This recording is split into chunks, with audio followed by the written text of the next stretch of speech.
Hello there. Today I'm continuing my look at some of New Zealand's Pinot Noirs in preparation for the Pinot Noir Conference in February of 2025 in Christchurch, of which Wine Searcher are sponsors. So I'm taking a look at Akarua, which is a Pinot Noir from the Bannockburn sub-region of central Otago. This is the 2022 vintage of this, and this is a wine owned by a company called Baron Edmund de Rothschild Heritage.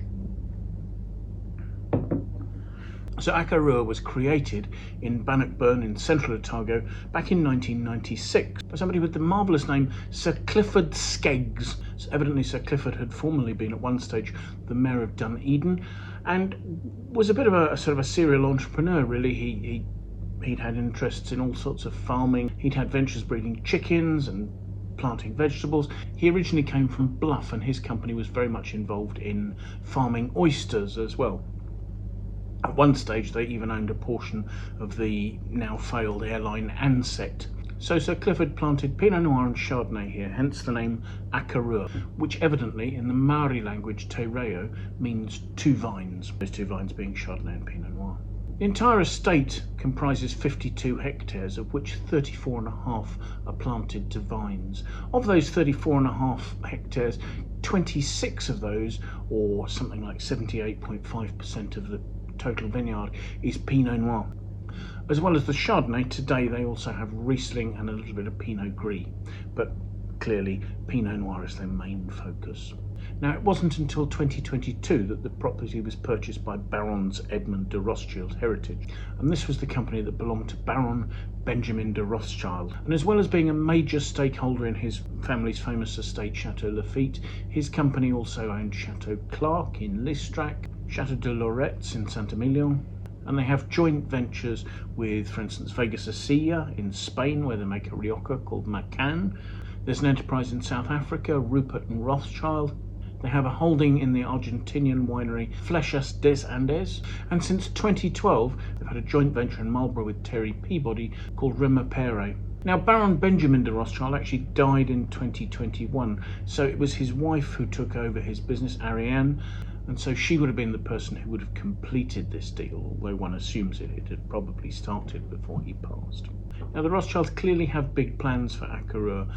I've heard the figure quoted that they want to be producing 60,000 bottles a year of organic Pinot Noir. So in 2023, they commenced the conversion of the vineyards to organic farming, something that they aim to have completed with certification due in 2026. Now, surrounded by mountains here, this is quite a challenging location to be farming organically, and there's quite a bit of investment going on in the vineyards to ensure that this is possible. For instance, they're installing subsurface irrigation.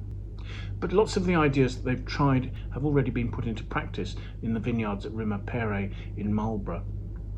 And there's some quite large investment going on in rejuvenating the vineyards, both pulling out and replanting some of the vines and also top grafting some of the others, just to ensure that the vine stock is of top quality. Now, Bannockburn as a sub-region is the warmest and driest in central Otago.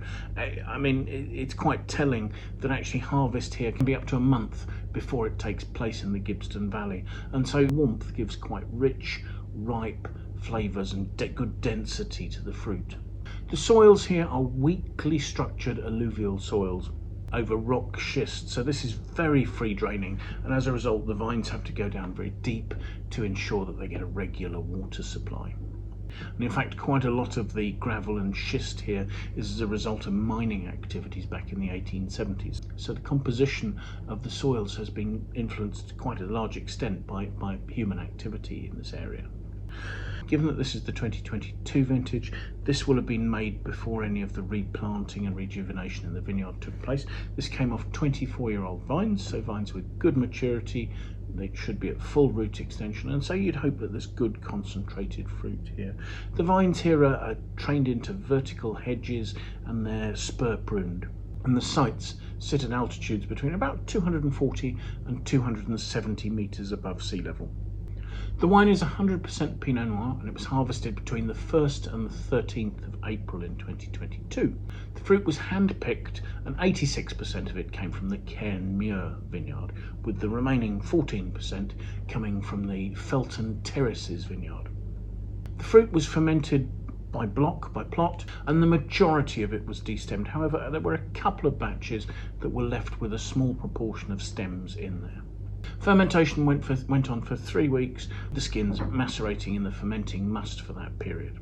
At the end of fermentation, the wine was pressed off into barrel, presumably to do its malolactic conversion there as well. The barrels were made of French oak from the Allier and Tronchet forests. I'm not told what size of barrel they were using, but 20% of them were new and they had a medium toasting on the inside. The wine aged in barrel for 9 months prior to blending and bottling. It's labelled as being vegan, so there would have been no fining with any kind of animal product whatsoever. So let's have a look at the wine, shall we? Very typically for a Central Otago Pinot, this has quite a sort of a dark red, or an almost black red. It's making me think of sort of dark red cherries in terms of its colour there. It's not particularly deep, I can see through it very easily. The wine is labelled as having just 13% alcohol, and it's not, I mean, it is throwing tears on the side of the glass, but not very readily, and they're not particularly substantial. So let's see what we think of the aromas, shall we?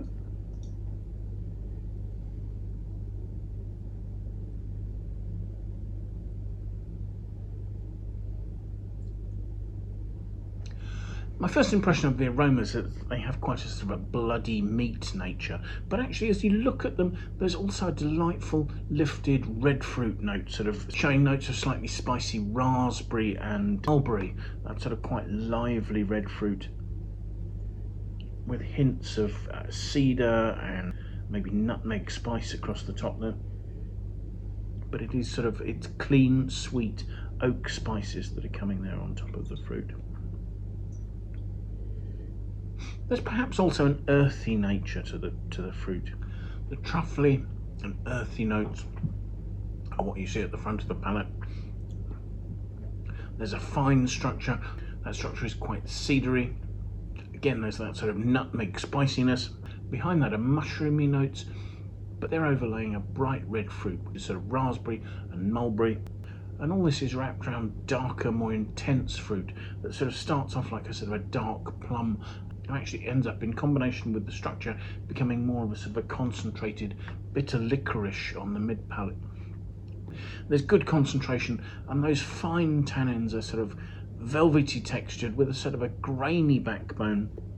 Now the entire thing is being kept fresh by a lovely, not overly intrusive, but actually when you look for it, quite mouth-watering acidity that I'm seeing down the sides of my tongue there. So you're getting this mid-palate freshness that's leaving the finish quite clean and allowing some of the sort of the delicate red fruit perfumes and also some more developed sort of truffly, mushroom, dried leaf sort of Pinot Noir notes to show through. I think this is a wine that at the moment is quite tight and quite concentrated, particularly the way it's structure gripped on the front palate. It's a wine that could soften quite a bit.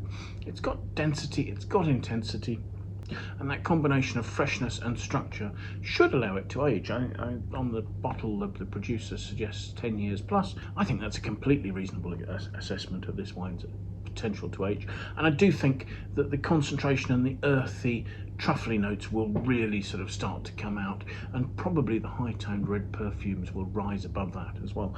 I think this could become a much more complex and exciting drink with 4 or 5 years in bottle.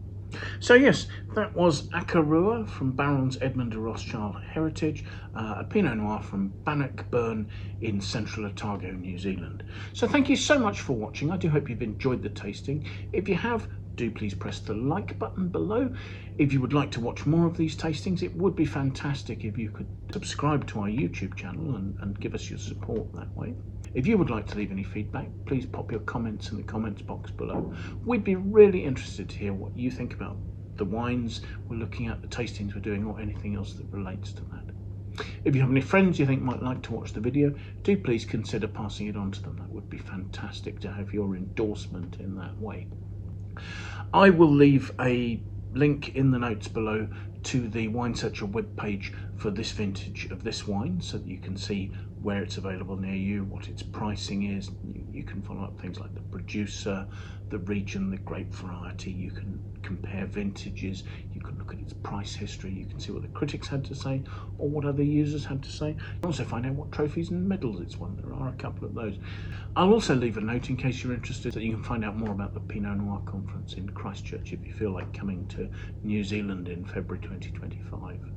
So thank you so much for watching, and I do hope you'll make some time, come and join us again in the near future for another video tasting. Till then, bye for now.